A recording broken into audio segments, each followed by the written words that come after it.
Nossa, Olá! Meu amor, que bom estar aqui com você! que produção, parece que você tá no camarote número 1, sabe? Assim, Ai, gente, cara, arrasou. Fiz um paitezinho branco nessa sexta-feira de Oxalá. Mas ainda e mais eu ia ver você falar de imagem.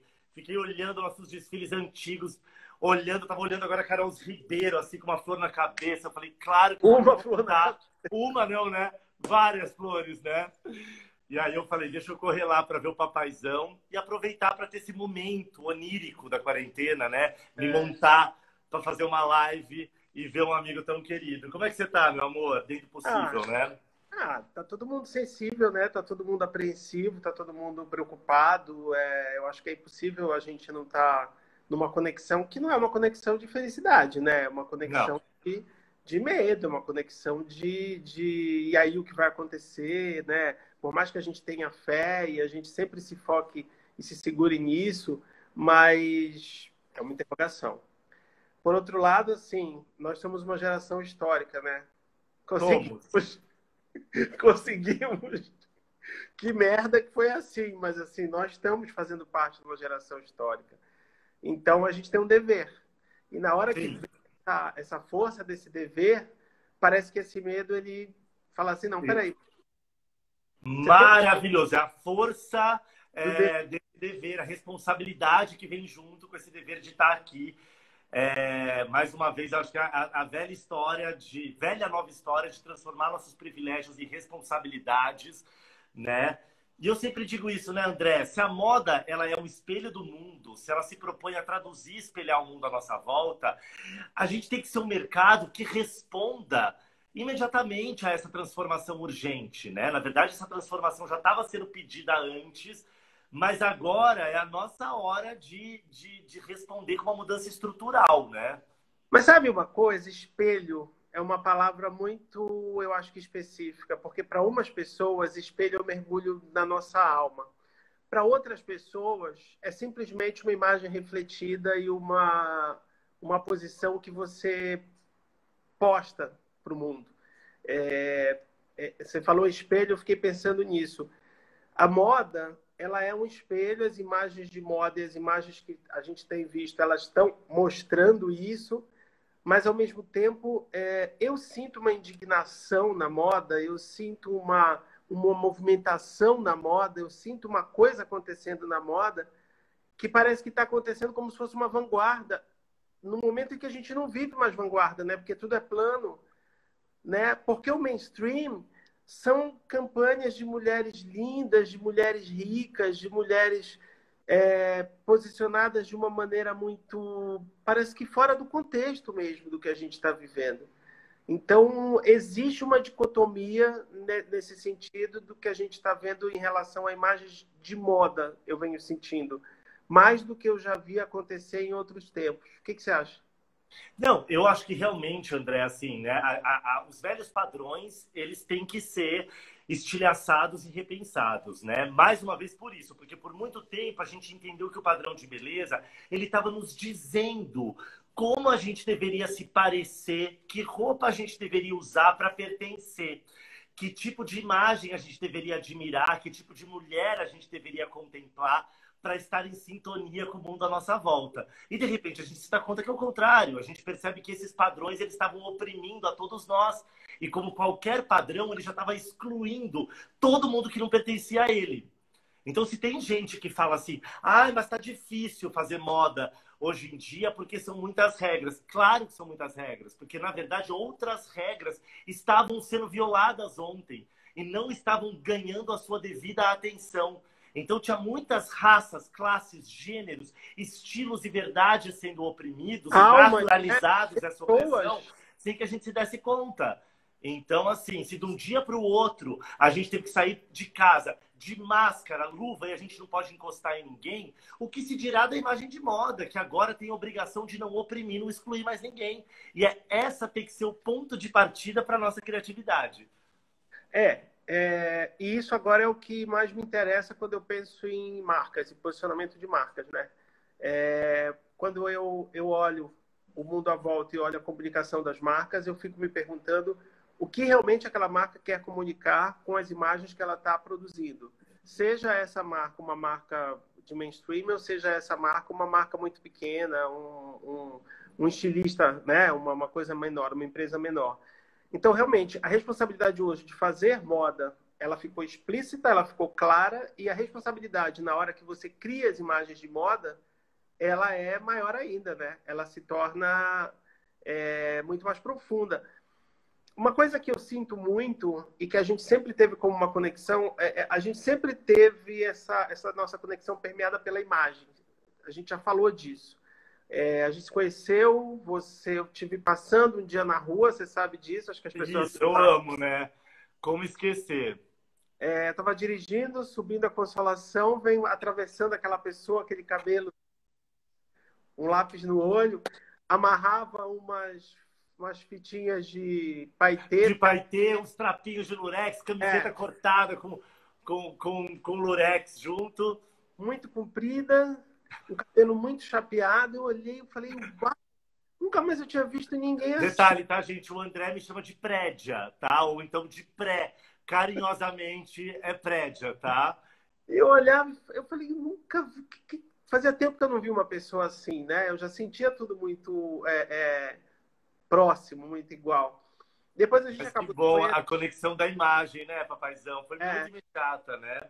Mas aí conta, que daí você me chamou para fazer o styling do seu desfile, foi aí que começou o nosso namoro, né? Não, aí quando a gente começou a trocar ideias sobre imagem e a gente começou a trocar uma coisa de processo criativo, eu acho que primeiro teve uma conexão por uma curiosidade muito grande de um no outro, né? Eu tinha muita curiosidade de saber, né, quem era aquela pessoa jovem com aquela coisa tropicalista, com aquela coisa nos 70, solar, chegando nessa cidade, mas ao mesmo tempo não era solar. Era meio... Sim, claro. Né? E você, que eu acho que também queria conhecer o que aquele cara daquele universo estava procurando também em você. E a gente começou a conversar, conversou muito, você ficou muito, eu acho que à vontade, e a gente começou a sentir que a gente tinha se encontrado. O que a imagem é na sua vida? Para você, o que é a imagem? Gente, eu acho que a imagem ela é uma possibilidade de tradução do mundo à nossa volta, né? Eu entendo que nós, designers ou profissionais de imagem, nós somos tradutores, nós somos intérpretes, né, do mundo à nossa volta. E através da imagem, eu acho que ela é a maior plataforma, né, dos profissionais de moda. Porque claro que a gente também, cada vez mais a moda é uma plataforma de inúmeros contextos. Porém, a imagem, ela é sempre o nosso canvas, né? Seja você um stylist, seja você um estilista, seja você um modelista, seja você inúmeras atividades que você tem, a construção da imagem, ela é a nossa plataforma de comunicação. E o que eu sempre acho muito interessante da moda é que o que a imagem fala por 1000 palavras, né? Tudo o que a imagem sugere, tudo que a moda sugere, a publicidade explica, né? A gente, ao invés de ter que usar de slogans, a gente até usa de slogans também, mas assim, ao invés de usar isso, a gente consegue, através de uma construção da imagem, passar inúmeras ideias, sensações, possibilidades. A imagem, diferentemente da palavra, claro que uma palavra bem redigida, ela também pode dar margens para uma mal redigida e uma bem redigida pode dar margem para diferentes interpretações. Mas a imagem, normalmente, ela também deixa um vão maior para a interpretação daquele espectador. Ela permite que o seu repertório, enquanto espectador, tenha uma leitura diante daquilo. Então, eu acho que o nosso trabalho na moda ele também é isso. Nós somos tradutores, mas a gente abre uma possibilidade para que o espectador tenha também a sua leitura e o seu entendimento. E é isso que faz essa troca legítima. O que eu acho, André, é que assim, num tempo em que a moda e o mundo estão passando por uma grande revolução, por uma revolução do propósito, por uma revolução da empatia, por uma revolução de tudo isso, a imagem também ganhou outras responsabilidades. A imagem, ela também tem ela tem o potencial de fazer com que as pessoas se sintam representadas, por exemplo. né? Eu acho que esse é o maior compromisso que nós da moda temos nesse momento. É fazer com que diferentes realidades e esferas se sintam representadas através da imagem que a gente está criando. Mais uma vez, diferentes raças, corpos, estilos, classes econômicas. Por mais que a gente continue tendo nichos, eu acho que o poder da imagem contemporânea não está em quão bela você pode produzi-la, mas sim qual é a potência do seu alcance e qual é o poder transformador que ela pode ter aonde ela chega. E isso vai além da imagem, porque isso De Wagner, te amo. Detalhe, tem muita gente maravilhosa nessa live que eu não consegui ainda, tá? Mandar beijos e maravilhosos. Então, tanto que eu tô de óculos, eu tô pleno distante. A pessoa vem bem aqui, assim. Cadê a Peg Su? Cadê a Peg Su? Hoje eu tô sem, você acredita? Peg Su é meu óculos gatinha, gente. Além disso, né, Dudu, porque hoje quando a gente fala em imagem, a gente não tem como desvincular pessoa, imagem de pessoas e imagens de marcas. A gente vê que hoje em dia a imagem é como você se coloca para o mundo, seja você uma pessoa, seja você uma empresa, seja você uma marca, seja você o que você for. É mais do que nunca um posicionamento muito claro político também. Mas, além disso, tem atrás toda uma cadeia, né, no caso da moda. Porque quando você fala em representatividade, e as pessoas ficam pensando só na representatividade no ponto final, que é aquela foto no fim, né, quando você faz a imagem, tem a representatividade da cadeia, tem a representatividade do artesão, tem a representatividade da costureira, tem a representatividade dessas pessoas, dos seus saberes, dos seus fazeres, que eu acho que também precisa ser explicitado, precisa ser mostrado. E, André, o seu trabalho... Gente, desculpa, eu sei que parece, né, jogando carta da Xuxa, mas olha, Sommer, Paty Cazé, Gigi Basto, Fundamento, maravilhosa, tá? Mande beijos para Fernanda, também sua mãe, só amigos maravilhosos nossos aqui. Exatamente, André, além de tudo hoje...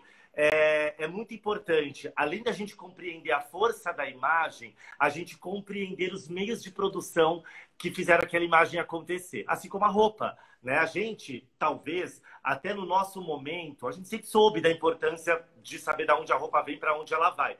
Mas eu acho que essa consciência está muito mais forte agora, para não dizer de 10 anos para cá, nessa conta no vermelho que a gente está com o meio ambiente, graças à internet, com a revolução de meios de produção super nocivos, né? Coniventes com trabalhos análogos à escravidão, com inúmeras coisas que são tão nocivas. A gente talvez antes, no começo, entendesse mais o poder transformador da imagem e da roupa pela sua mensagem. Então, talvez, quando a gente fazia uma mulher na passarela com 10 metros de pano e 80 flores na cabeça, fala assim, amiga, vai, se livre de quaisquer estereótipos, não tenha medo de ser a louca da festa, como a gente costumava se referir a algumas das personagens que a gente criava. Então, a gente levava, às vezes, até para segmentos que são restritos, ou não diria moralistas, mas as conservadores, e a gente levava mensagens do tipo assim, acredite na sua loucura. Hoje, a mensagem é importante, mas o meio de produção é ainda mais importante. Dudu Faria, meu xará, beijo lindo, sei que é um fundamento. É muito importante a gente entender como aquela roupa e como aquela imagem foram produzidas. Ainda mais agora, depois da pandemia, se a gente olha uma imagem feita, por exemplo, num set fotográfico, a gente se pergunta e fala assim, sobre quais condições de segurança essa modelo foi fotografada? Como é que o pincel do maquiador tocou o rosto daquela modelo sem que aquilo fosse um vetor de contaminação do possível vírus? Então, você imagina agora que a gente se pergunta a legitimidade de tudo. Então, eu acho que a força da imagem e da moda tem que definitivamente vir dos seus resultados, da sua imagem, mas também legitimar a maneira como ela está sendo feita. Quando você era criança, quando foi que você começou a perceber essa força da imagem? Bom, gente, eu acho que eu já cheguei para o mundo e falei, ops, será que Jesus não era assim que eu estava imaginando que ia ser, né? E aí eu gosto muito também de pensar, né, André, como as questões do binarismo, né, do mundo que é dividido em azul e rosa, homem e mulher, aonde tudo, né, que a gente é obrigado a performar inúmeras coisas a partir do nosso genital, do nosso sexo biológico, como isso é opressor. E isso é opressor para todo mundo, tá? Mesmo para pessoas cisgêneras, héteras, que se dão bem. Isso é muito difícil. Então, eu rapidamente falei, gente, eu não sou essa pessoa dessa caixa binária. Eu adoro contar isso também, que eu lembro que eu pedi um manequim de loja para minha mãe com 6 anos de idade. Né? Eu até contei isso. Eu falei, minha mãe, o que você quer ganhar? Eu falei, um manequim de loja. Minha mãe falou, amor, não é por homofobia, não, mas assim, aonde eu vou pôr um manequim de loja, onde eu vou comprar um manequim de loja, que era uma ideia um pouco inacessível, né? Para minha mãe naquele 6 momento. anos?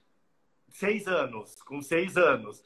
Então eu já ficava em casa de bota e camisetão, queria ter cabelão, queria usar polaina.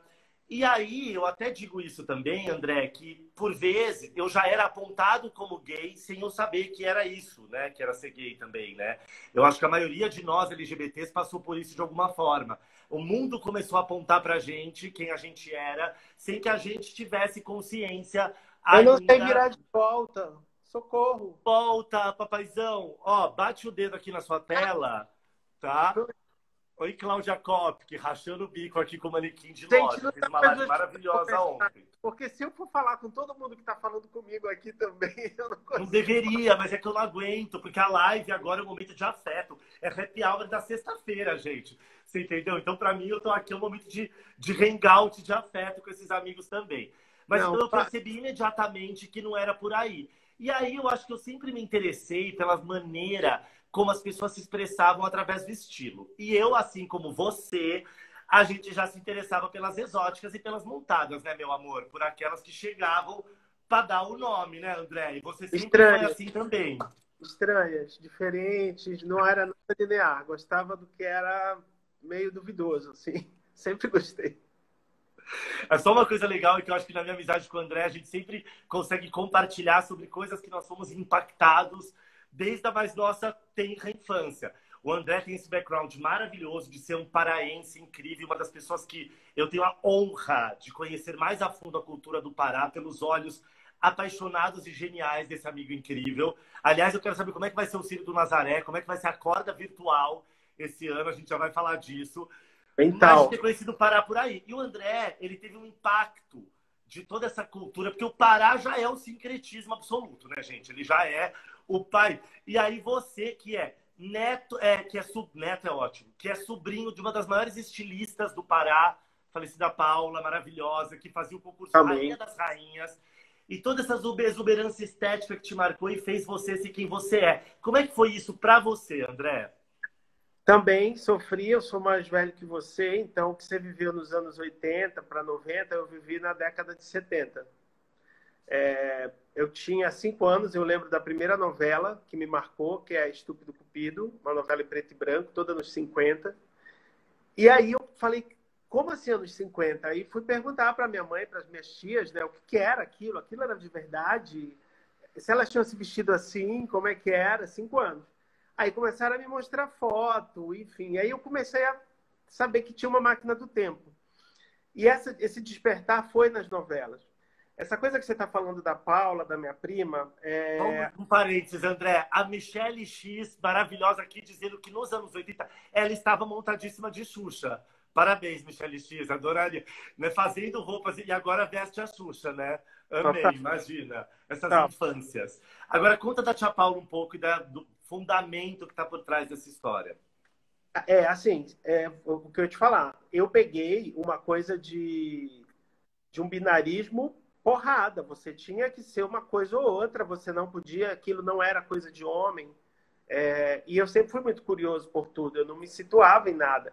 Só que eu não trazia tanto para minha imagem, era uma coisa mais de dentro para fora, de olhar as pessoas, de ver as pessoas como elas eram diferentes, se fossem o que elas fossem. Mas eu era muito, muito, muito, muito travado em relação a isso pela minha família, pelas minhas tias, basicamente pelo meu pai. Um belo dia, a minha tia Jo me disse para nós, eu e meus irmãos, vamos na casa da Paula, que ela está fazendo umas fantasias, as fantasias. E ela ia bordar, ela ia ajudar no carnaval. E eu já acompanhava o concurso, né? Um concurso em Belém que chama Rainha das Rainhas do Carnaval, que... Rainha das Rainhas, Brasil. Será que a gente precisa se explicar muito mais que isso? Não basta ser rainha. É a rainha ao quadrado, você entende? Aí você imagina ir para casa da tia Paula, ver as fantasias do Rainha das Rainhas. André Lima, só um parênteses. Cite um nome de uma fantasia da Rainha das Rainhas. A favorita de Montezuma. Amor, a favorita de Montezuma é o nome de uma fantasia. O que mais se espera daí pra frente? Então, imagine criança André Lima indo pra casa de tia Paula ver a roupa da favorita de Montezuma. Aí entrei na casa, meu irmão cagou. Meu irmão queria ir embora. Meu irmão era um saco para essas coisas, embora ele tenha me ensinado mil outras coisas depois. Mas ele, tipo, o que a gente está fazendo aqui? A minha irmã não estava muito aí. E eu queria morar lá. Eu queria morar lá, eu queria ficar lá. Eu sei que aquilo me impactou profundamente, profundamente. Então, a partir dali, juntando a novela, juntando a Máquina do Tempo, juntando a fantasia, você se fantasiar, você ser uma coisa que talvez esteja dentro da tua cabeça ou da cabeça de uma outra pessoa, é brilhante, né? É você ser Nossa, gente, é maravilhoso, André. A gente, olha quem está aqui: Tomás Azulay, nosso Clóvis Bornai, Guilherme Licurgo, nosso amigo maravilhoso. Já sei que tá rolando um papo de uma quarentena coletiva, fico imaginando o que seria a gente realmente juntos aqui, né? Mas é maravilhoso isso, André. E eu digo assim, que cada rainha das rainhas que teve a chance de ver o seu desfile, a qualquer imagem dos seus desfiles, de alguma maneira ela se sentiu ali representada, porque sempre houve, né, um sentido naquilo que a gente fazia, de uma realeza tropical, de uma exuberância e de uma palavra que eu acho que é muito bonita e que vale muito para os tempos de hoje: não ter medo de errar. André Lima me ensinou isso. E eu acho, até que nesse momento, quando a gente começou, eu ainda muito novo, né? Eu com 20 e poucos anos, eu sempre acho que eu tive muita coragem, assim, de ser quem eu sou e me arriscar e me jogar de cabeça, mas eu acho que eu tinha mais medo ainda, né? Começando no mercado, acreditando em mim, abrindo meu caminho com uma foice. E eu sempre conto isso também, que eu amo, que até então as pessoas só falavam Dudu menos, gente. Eu não tiro uma câmera de frente de mim pra eu parar de jogar meu próprio cabelo, gente. Arrumar na frente do olho e fazer essa eu não consigo, tá, gente? É um toque. E aí o André, e todos os trabalhos que eu fazia, todo mundo falava Dudu menos. Aí chega o André Lima e ele fala: como assim? Você vai combinar a estampa, é isso? Falar que uma estampa vem depois da outra no desfile? Tô entendendo. Erra, vamos lá, se solta, né? Não é à toa que a pessoa criou o maior hino da música pop brasileira, junto com No Porn e Zé Pedro, Baile de Peruas, né, gente? Acabou forçando a barra, Olhou a de beleza errada. de abalar. E a gente pensar sobre isso é muito maravilhoso, sobre o não ter medo de errar, né, André? Beleza errada é um termo que eu tenho pensado muito ultimamente. Escolheu a beleza errada. Beleza errada, né? Porque beleza, ela te puxa para um lado e errada, ela te puxa para outro. Então é muito o que a gente sente. Essa coisa de não ter medo realmente de, na hora de estar criando essa imagem, do que vai surgir. Eu sempre fiz provas de roupa, por exemplo, para os desfiles, mas eu sempre deixei aquela prova final da imagem inteira para o dia. Eu Sempre. não conseguia fazer uma prova completa. Até porque as E isso coisas me não... enlouquece, tá, gente? Porque eu sou loucão, mas eu sim, eu sou loucão no processo criativo, mas eu sou pragmático e certinho na hora do desfile. E esse aqui, amor, para ele chegar na hora e pá, vincular só mais, é tipo assim. E isso é maravilhoso. Sabe por quê? Eu falo isso, mas eu sempre defendo que não adianta você ter editado antes ou ter preparado se na hora você não tiver uma fina sintonia com o instante, com aquilo que você está sentindo. E você me ensinou muito isso, né? De na hora, no instante, não saber, não, precisa de mais. Não, quebra aquilo que você tá. Esse pensamento está cristalizando, ele está criando craca. É hora de, tipo assim, libertar, resetar e começar do zero de novo. E você não tem medo disso.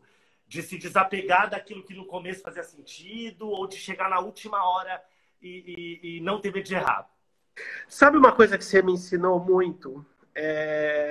Uma coisa de acabamento na imagem que se estende, talvez, por cada ponta de unha. Quando você começa, quando a gente está fazendo... Gente, é porque o nosso processo criativo é uma delícia, porque ele é vontade dos dois. Ele não é meu e ele não é do Dudu. Por mais que fosse na minha marca, com a minha assinatura e do Carlos, mas ele, na hora que a gente estava ali, ele era compartilhado, sempre foi compartilhado. E justamente a proposta de ter uma pessoa como você, e depois outros tantos artistas que vieram, Flávia Davi, enfim, trabalhei com tanta gente, Pedro Salles, mas entre a gente tinha uma coisa de se divertir, era como se os dois estivessem naquele manequim que você pediu para tua mãe com 6 anos de idade, né? Exato! Se alguém me contasse com 6 anos de idade, falar, calma, Dudu, aceita lá o que vão te dar o patinete, porque quando você tiver 25, você vai estar num estúdio de concreto, de um piso de cimento queimado, com uma samambaia preta, montando mulheres com piano na cabeça. E piano na cabeça não é uma metáfora, tá? A gente tem um styling de desfile que tem pianos na cabeça. Sabe como era a trilha desse desfile? Era uma trilha da Ângela Maria que falava assim, ó, será que eu sou feia? Então eu sou linda. Não era esse, né, André? Porque eu sou feia? Não é, não, senhor. Não é, não, senhor. Então eu sou linda. Era isso, exatamente. E aí eu reflito sobre tudo isso e volto para a questão do beleza errada. Ou seja, a única beleza errada dos tempos de hoje, ela é a beleza racista, classista, homofóbica e transfóbica. Porque você dizer que a beleza errada é a que combina prateado com dourado, é a que passa sombra ou blush demais, aí mais uma vez vamos trazer Mami Vreeland, Diana Vreeland, que dizia: o mau gosto é maravilhoso, o mau gosto tem senso de humor, tem ironia, tem ponto de vista. Triste é a falta de gosto. Exatamente. Né? Ou seja, aceita o patinete. Né? Ai, como eu amo! Hashtag aceita o patinete. Aceita o patinete. Exatamente. Clara André, Pasto, bombando aqui, aceita o patinete. Aceita o patinete é demais. André, eu queria te perguntar uma coisa. Aonde você acha, primeiro, que eu acho que agora, no momento que a gente está vivendo, existe uma distinção da palavra sonho com a palavra ostentação. Então, assim, a gente está no momento em que a ostentação ela está sendo radicalmente questionada. A gente está num momento com milhares de pessoas morrendo todos os dias, com milhares de pessoas passando necessidades terríveis. E aonde a ostentação, que era praticada de uma forma absolutamente irrestrita, ela está sendo muito questionada. A nossa sensibilidade para a superficialidade está altíssima. Porém, a gente também entende que o sonho ele também tem um lugar especial. Ou seja, as pessoas amarrarem um edredom na cintura e desfilarem em casa, isso é sonho, isso não é ostentação. Eu fazia isso, na minha humildade, colocar esse paetê vintage do meu armário e tá aqui, acender essas luzes, obviamente sem esquecer o privilégio que eu tenho de ter uma casa, de ter uma blusa de paetê para poder usar, sabendo que a gente está no momento de... Entendeu? Mas é entender, nós sempre trabalhamos também com o sonho, mas aonde que esse sonho não vai ser alienado? Aonde esse sonho não vai ser uma ostentação fútil no momento de precariedade? Aonde vai ser o lugar do sonho daqui para frente?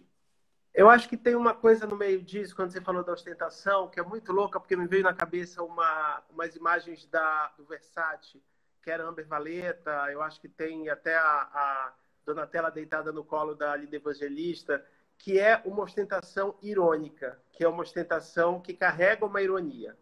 Eu acho que a ironia, claro, ela precisa ser muito sutil, inteligente, sofisticada, para ela poder transformar uma imagem que poderia ser de ostentação barata numa imagem política, numa imagem onde você está falando de alguma coisa. Eu acho que o sonho na hora que ele começar a falar mais com o coletivo, na hora que ele começar a falar mais não só com o coletivo, porque você pode nichar, eu acho que tem para todo mundo, mas quando o sonho começar a apresentar uma coisa de verdade, uma coisa de realidade, e uma realidade mais geral, é difícil, porque sonho é antítese de realidade, mas o sonho é uma realidade projetada. Essa realidade projetada, ela tem que permear mais pessoas. Essa realidade projetada, ela tem que ser mais verdadeira, ela tem que ser mais... Ela pode até, como eu falei, ser localizada, mas ela precisa ser transparente. Sonhos transparentes. E não estamos falando de camadas de musseline. Tá, meu amor? Veja bem. Poderiam ser interpretadas como caudas cascateantes, mas não. Olha, Fefito, né, gente? Uma pessoa babadeira, um amigo que, assim, opiniões contundentes, dizendo que é necessário sonhar, que a gente precisa aspirar as coisas, aspirar o melhor, mas sonhar não é ostentar. Que ótimo. Oi, Pati Lapan, Patrícia Coelho, maravilhosa. Depende. Às vezes as pessoas sonham com essa coisa da ostentação. É esse sonho que parece que ficou meio enfim... Quero mandar um beijo para Silviane Neno, que já passou várias vezes aqui e falou com tanta gente. E você falou com vários amigos meus A também. gente eu falei por nós, tá? Eu tô fazendo eu e o André E como hosts. RP. E tudo bem, a nossa live é mesmo assim, mandando beijo. Gente, Sofá da Hebe, vai ser assim sim, não tem jeito. A gente quer mandar afeto pra vocês à distância, entendeu? Ô, papaizão, posso te falar? Papaizão, desculpa, tô entregando intimidade. Só pra vocês saberem, assim, no Pará, todo mundo é pai. Então você para no posto de gasolina e você fala, e aí, pai, enche a bomba. Então, como a minha entidade paraense, filho legítimo de Nazinha, André Lima, tá aqui, eu chamo ele de papaizão. Pai, você me falou uma coisa que me tocou, que para você a quarentena e o isolamento também tem sido um sinônimo de mergulho. Que você tem conseguido mergulhar mais, que na sua arrumação, que deve ter sido fantástica, você ia arrumando a casa, parando para rever livros, que você ia vendo essas imagens e talvez se mergulhando numa camada mais profunda diante de coisas que no dia a dia acelerado que a gente já vinha vivendo, você não conseguisse dar atenção. Como é que está sendo esse processo? Cara, ele não tá sendo o primeiro processo dessa revisão. Quando eu fechei o ateliê, inclusive você teve uma participação maravilhosa naquele momento, quando você chegou de Dona Karen. Eu tava de tricô, de cardigan preto com cintão placa dourado, meio minimalista, Excelente dourado. e pulseira. Aí o André fala, dona Duda Karen, ele me chamava, tá? De Duda Karen, gente, eu amo. E a gente começou a desmontar aquilo, você começou a me ajudar a identificar os grupos de roupas dos desfiles que eu ia doar. Quando aquilo tudo foi doado, quando aquilo tudo teve a mão de curadores, depois quando eu trouxe coisas para casa, já tive um primeiro momento de mergulho muito profundo. Na verdade, um segundo. O primeiro foi quando eu fiz o livro da Kozak Naif, da coleção Moda Brasileira. Momentos que eu senti que mexeram, sabe? Que você abre. O livro é tão lindo, gente. Tem até foto do Rainha das Rainhas lá. Vocês têm que ver. Eu vejo o livro, eu fico todo emocionado, porque é demais. E agora, foi um processo parecido, um processo próximo de abrir armários, de abrir caixas, de abrir livros. Engraçado abrir alguns livros e a relação com os livros. Alguns, assim, eu olho e falo, nossa, como esse livro envelheceu. Outros livros eu olho, abro e falo, que livro bom, esse aqui não fica velho nunca. E é bem engraçado que você se questiona do porquê que você gostou daquele livro e comprou ele naquele momento. Onde é que estava a sua cabeça naquele momento que você viu esse livro? Eu estou fazendo quarentena sozinho no apartamento. Se eu não tivesse esses livros, eu não sei nem o que seria de mim hoje. E assim, achando post-its com setinhas dentro do livro. Que post-it com setinha é muito revelador, gente. Oi, vamos abrir caminho para a realeza Carol Ribeiro, que está entrando aqui, que incendiou todas as imagens de moda que a gente fez na cabeça. A gente falava assim, isso aqui ia ficar bom na Carol Ribeiro, né, gente? Então, assim, que além de tudo, também leva o bastão da ancestralidade paraense, meu amor. Realezas do Pará, tá? Oi, Dari, também aqui. E aí, quando você olha o post-it, você saca o que você estava olhando. É muito legal esse processo, né? E lembrar de imagens. Voltando a falar de imagem. Lembrar de imagens. Dizer, porra, essa imagem é daqui. E lembrar qual era o desfile, de onde era aquela imagem. E lá no meu livro, que no livro tem o desfile com algumas imagens do painel, e localizar de que ano era. Saber de onde o livro veio. Paralelo a isso, uma coisa muito interessante de continuar pesquisando e encontrar capítulos que me interessam hoje em livros que me interessavam em outro momento por outra coisa. Sabe? Exatamente. O Fefito até escreveu aqui, ó. O processo de abrir os livros e caixas tem muito a ver com a gente se reconectar com o que a gente foi. Porque a vida vai andando e a gente vai se tocando em várias coisas e esquece de algumas delas, né? Mas assim, o pai, eu queria mais era ver seu moodboard agora, né? Porque fico imaginando que ele deve estar afiado com o repertório, só cheio de imagem boa, com essa cabecinha fervilhando aí na quarentena. Eu queria ver os novos post-its. Isso sim.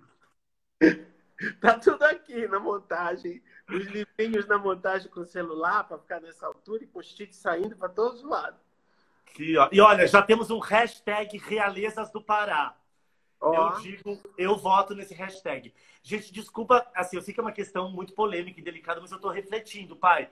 Não vai dar pra ter... Será que vai dar pra ter Círio esse ano, gente? Não dá, né? Não pode. Acho difícil. Mais uma prova de que o sírio é um patrimônio imaterial, ele está dentro de cada um de nós e que se a gente não vai estar junto se esfregando um no outro, a gente vai estar com o coração, ó, apertando Eu um no outro. gostaria que inventasse um aplicativo, corda virtual, para as pessoas poderem, sei lá, segurar, se conectar, fazer alguma coisa. Gente, pelo amor de Deus, estou falando isso sem jamais ironizar os técnicos, mas eu fico pensando que Claro, como o sem Sírio é a jamais, maior festa religiosa presencial jamais. do Brasil e ela está totalmente ligado. Para quem não sabe, está aqui, o Sírio de Nazaré é a maior festa religiosa nacional, né? Que acontece no Pará todos os anos em celebração à Nossa Senhora de Nazaré, padroeira da cidade. Existe uma tradição que é um pouco polêmica da corda, porque ela é um montoado de gente segurando uma corda, mas que é uma demonstração de fé muito, muito, muito linda, Ancestral. ancestral, e que realmente, assim como todo o nosso entorno, ela vai ter que ser repensada aí também, né? Ô pai, queria puxar uma outra coisa com você, que é o seguinte. Eu sei que você está com o dedo verde nessa quarentena, eu sei que você está fazendo uma horta, que você está cultivando plantas, e eu acho que isso nos leva a uma questão muito primordial da necessidade de uma conexão real com a natureza, que é o que a gente está. Lógico que você está, né, fazendo isso num aspecto bastante íntimo e seu, mas eu acho que numa reflexão maior, justamente agora que a gente está isolado aqui, a gente percebe uma necessidade urgente de uma nova relação mais verdadeira, transparente e genuína com a natureza. Como é que está sendo isso? Ó, eu fui criado lá no meio da exuberância natural, né? Então, sempre tive uma proximidade, um interesse, uma curiosidade enorme. Nos anos 70 também a casa da gente era um matagal. Na minha casa era planta para todos os lados. Então, por isso vieram as samambaias pretas do ateliê, enfim, por isso o ateliê tinha tanta planta. Eu tinha deixado isso de lado. E engraçado que nessa quarentena eu já tinha começado a comprar plantas no começo, por um caráter quase de moda e meio escultórico de ambiente. Planta tem muito essa coisa de moda também, né? Vinha tendo, né? Detalhe, gente, ele fala isso, só que você entrava no ateliê do André, tinham samambaias de adesivo preto no vidro, você entendeu? Então, assim, a pessoa já colocou costela de Adão de acrílico flu na cabeça, entendeu? Então, você for de pai, então tem isso. Oi, Martinha, maravilhosa, Martu, outra Tá, parceira nossa. Martinha tá aqui. Nós que já tivemos delícia. a honra de trabalhar com a Martinha, fez um desfile que eu amo esse processo, tá? Que foi muito especial. E manda esse beijo aqui. Mas então, pai, você tinha primeiro essa conexão da planta gráfica e aí começou a surgir esse outro vínculo mais a fundo. Aí eu comecei a ficar louco e comprar planta. Eu confesso que eu saí no meio da quarentena para ir no supermercado e fugir para a loja de planta. Ó, a Confesso. Carol já fala aqui, costela de Adão é a cara do André. É, Exatamente, já se imagina, né? Já coloca um monte.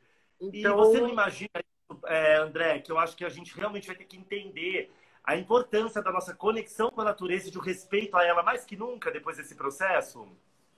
eu acho que o entendimento de que é uma coisa só, né?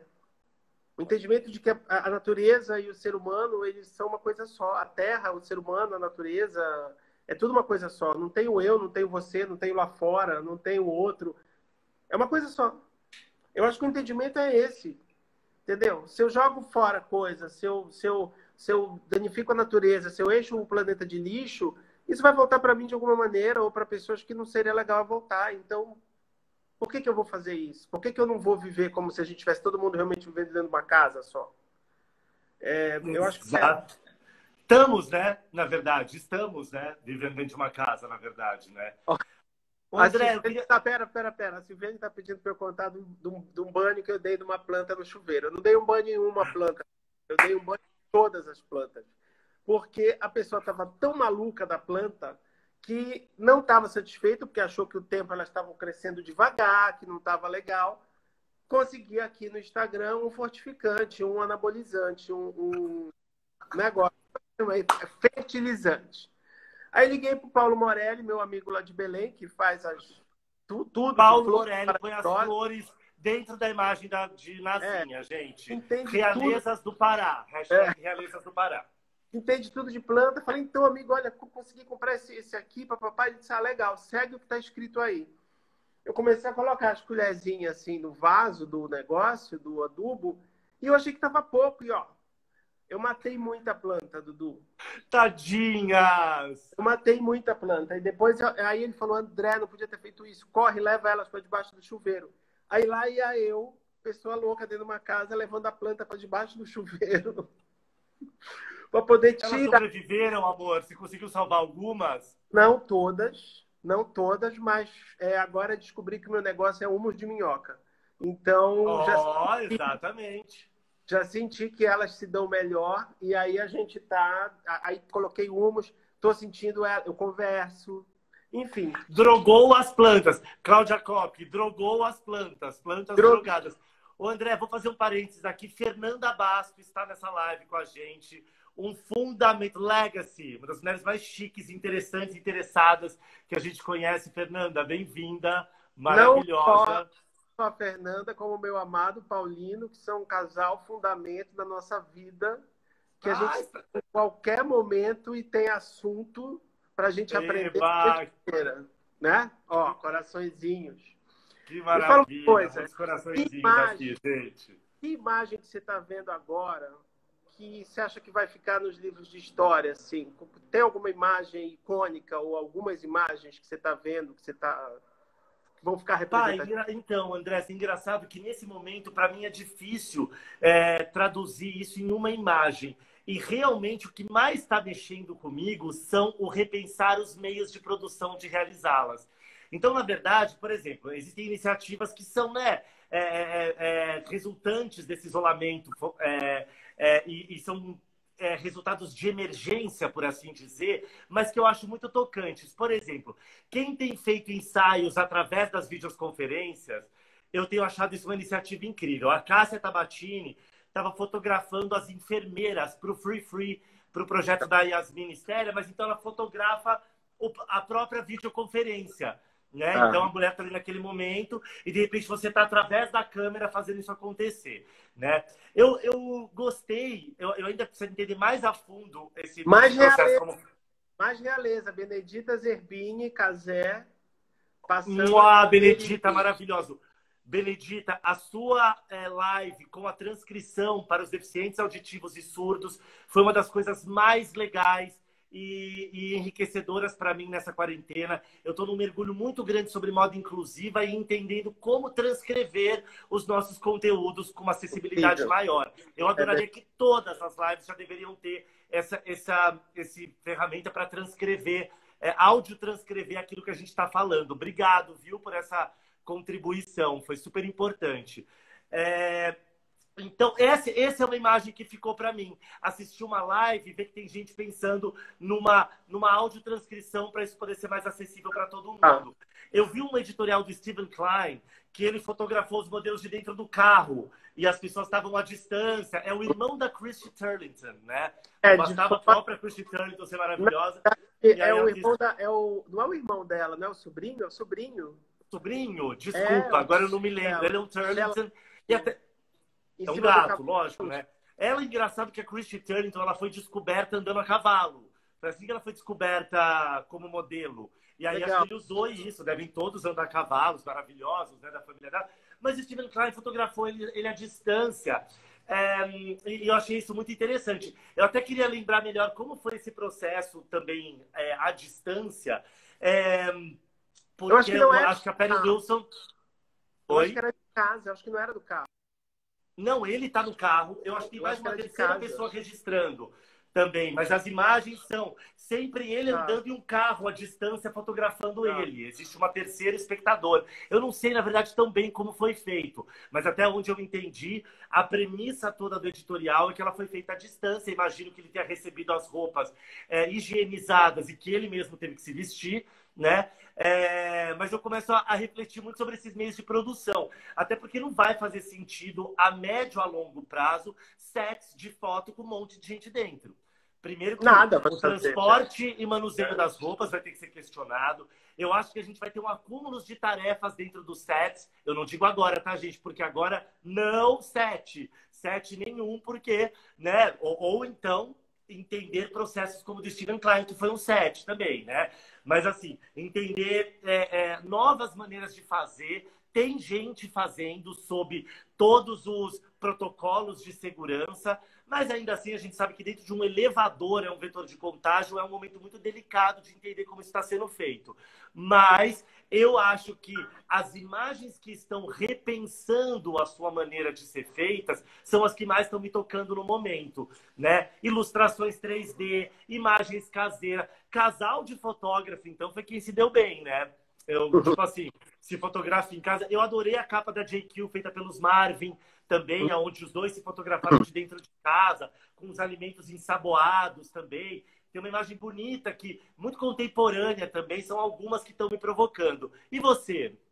Assim, para mim a mais chocante, a mais impressionante, eu acho que a mais reveladora, importante hoje é aquela da capa da Marie Claire mexicana, da enfermeira, com fundo completamente, assim, para mim é aquela imagem e aquela imagem dos anos 40 da guerra que o Alexander Lieberman fez na Vogue americana, que é uma foto do Hearst, que tem a cruz na frente e só a silhueta da modelo atrás, a cruz vermelha na frente e a modelo desfocada. São as imagens que eu acho mais impactantes, assim. A capa branca. Ai, que imagem bela! Gente, a gente tá comendo bola, tá? Porque já tem um jeito de pôr a imagem do lado, mas como eu e o papai, como eu e o André, a gente tem muito conteúdo, a gente não tá conseguindo fazer. E é muita imagem, mas é muito legal esse recurso. Nossa, essa imagem que você falou agora, André, trazendo para o comparativo daqui. Ah, é os que lutem. Perfeita! Perfeita, perfeita. Excelente. Ela tem a cruz atrás e é desfocada. Essa imagem, para mim, é tão importante quanto essa agora da mulher da enfermeira. São com a marca da máscara no rosto e que realmente nos levou muito a falar sobre bons influenciadores, sobre boas influências, né? Sobre como a gente está num momento realmente de questionamento. E Fafá de Belém, gente... para tudo. Chegou Quem? A Fafá de Belém, Fafá de Belém. Fafá de Belém. Entendeu? Eu digo fundamento com F maiúsculo. Ah, eu queria que tivesse uma terceira caixinha para Fafá de Belém cantar pra gente, meu Deus. Juro, gente, ia ser demais. Nossa, Fafá, a gente te ama tanto, gente. A gente te ama muito, Fafá. E eu também tenho um carinho enorme por você, Benedita, que fez esse trabalho lindo aqui. Mandar um beijo para Stephanie Medeiros, maravilhosa, que está aqui com a gente também.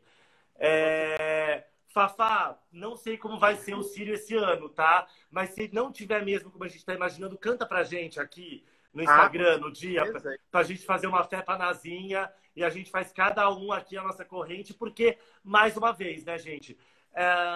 Se por um lado a presencialidade ela nunca foi, né, tão questionada ou cerceada, o real sentido de conexão também nunca foi tão colocado à prova. Esse é um momento, por exemplo, que a gente não pode estar junto, né, se abraçando ou se tocando, mas que para mim é de um valor presencial, o afeto que a gente está trocando aqui, ele é muito grande. Talvez até um mês atrás eu achasse que falar através de uma live fosse um pouco chato. Agora, para mim, é um momento, um highlight de afeto, troca e conexão no nosso dia a dia nesse momento. Você se prepara. Inclusive, hoje você se preparou com 1 hora de lei. No caso eu errei, tá, gente? Eu falei, André, tô pronto, daqui a 2 minutinhos. Ele é lindo, não é às 5, é às 6. Tá? Então, eu não sei se era vontade de fazer a live também, tá? Você falou de uma coisa, essa coisa de influenciar pessoas, que eu acho que é um papo muito importante para o momento que a gente está vivendo, né? Quando eu fiz a chamada para essa live, eu tenho feito outras lives e eu sempre coloco 2 palavrinhas juntas e um X no meio, como se elas estivessem se relacionando. E uma delas foi imagem versus verdade. O que aconteceu com a Covid, o que aconteceu com o confinamento, o que aconteceu com tudo isso, foi que a imagem, ela hoje precisa refletir a verdade. Ela precisa. Ela pode ser onírica? Pode. Mas se ela vai ser onírica, hoje, tá? Não estou falando que isso vai ser daqui para frente. É um momento. Ela pode ser onírica, mas ela não pode ser classista. Ela pode ser exuberante, mas ela não pode desperdiçar aquilo que ela cria. Ela tem que ser legítima com o seu discurso, né, André? Isso, exatamente. Então, a responsabilidade da imagem hoje, ela é pungente. Quando você vê pessoas que, teoricamente, estão influenciando outras, eu acho que influenciar significa você chegar a mais pessoas E esse chegar a mais pessoas tem que ter alguma coisa que seja bom para todas as pessoas. Não só para você, que está ganhando dinheiro para dizer que aquilo ali é legal. Você pode achar ganhar seu dinheiro, você pode dizer que aquilo ali é legal, mas aquilo precisa ser verdade e influenciar outras pessoas de uma maneira real, tocar aquelas pessoas, sabe? Essa coisa de você ficar valorizando uma imagem de privilégio ficou muito velha, ficou feio. Então, hoje, se você se diz influenciador, se você tem essa responsabilidade, não fica correndo atrás do like. Porque é natural quando você se posiciona que as pessoas não gostem. Fica correndo atrás de saber que você está usando esse canal maravilhoso que você está tendo agora para poder comunicar mais pessoas, para poder fazer campanhas, para poder ajudar a arrecadar dinheiro, para poder ajudar a fazer coisas que vão além de você, porque você vai passar. E, Né? gente, exatamente, é maravilhoso que a esfera pública nunca tenha sido tão ampla. Afinal de contas, até há pouco tempo atrás, emitir opiniões era de um âmbito muito restrito, porque, afinal de contas, a gente não tinha meios de comunicação democráticos como esse. A partir do momento que a gente tem uma arena democrática como essa, isso tem que vir com a responsabilidade da imagem que a gente tem, Claro. daquilo que a gente comunica. Então, e eu acho que realmente a internet ela trouxe tudo isso. Vale lembrar que essa nova ética virtual e que ela também se mescla a essa ética presencial do mundo, ela está sendo desenhada todos os dias.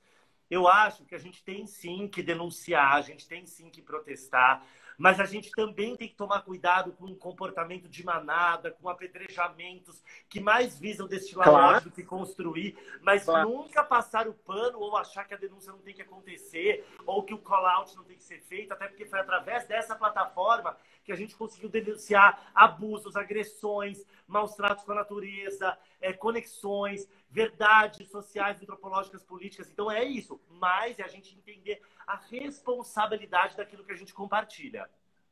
A diretora Patrícia Cazé, da live do nosso programa, está dizendo que o tempo vai acabar. Desliga com 1 hora? Daqui a 1 hora desligam a gente. Ô, gente, sabe o que acontece? Se vocês não avisarem, a gente fica aqui, ó. Vai desligar a gente. Eu entrei pela Cazé, se quiser aqui, a gente fica aqui, a louca.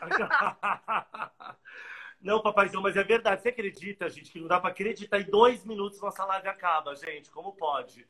Né? Ai, sempre é tão bom a gente conversar, né? Sempre a gente tem uma coisa tão gostosa. Eu agradeço muito a Deus, a moda, ter me trazido as pessoas que ela me trouxe. E agradeço muito isso, pessoas como você na minha vida, sabe? Eu agradeço demais. Eu confesso que eu fiquei lembrando depois que a última vez que a gente esteve presencialmente juntos foi no Baile da Arara. Você vestido de guerreiro nem Mato Grosso, do exotismo, e eu montado de cogumelo tie-dye. Pensando, eu falei, gente do céu, isso parece que faz tão pouco tempo e faz tanto. Mas eu quero te dizer que eu agradeço demais por ter você na minha vida, por ser um amigo tão inspirador, por ser um homem assim que, tipo... E hoje foi um dia que me trouxe muito essa reflexão, talvez no momento que a gente esteja mais sensível também. Dá um beijo no Gama, ó, que tá saindo de mar, vai pegar uma coisa lá embaixo. Amor! Que beijo, amor! Tá? E a gente já vai lá embaixo. E eu queria agradecer demais esses amigos maravilhosos que estão aqui com a gente. Sim. Que é muita gente. Eu tento não ficar mandando beijo em live, mas eu também desisto, porque é isso que eu quero fazer mesmo. E eu amo vocês. Obrigado que vocês participaram também aqui. Obrigado, Paty Cazé, pelo convite de estar aqui, pela sua plataforma, falando disso. Tá? Foi super especial. Né? E, amor, amo você. Obrigado. Até logo menos. Sempre. Beijo, Martinha. Beijo, Virgínia. Beijo. Virgínia. Beijo, Darik. Beijo, André Bonetti, minha gente maravilhosa que está sempre comigo. Martinha. Beijo todo mundo, tá? Sim, que acompanhou a gente aqui. Até logo e viva espaços como esse que compartilham conhecimento gratuito, que ele se espalhe cada vez mais e que fiquem todos bem protegidos. Amém. Tchau, tchau. Beijo para todo mundo. Beijo, meu amor. Tchau, tchau.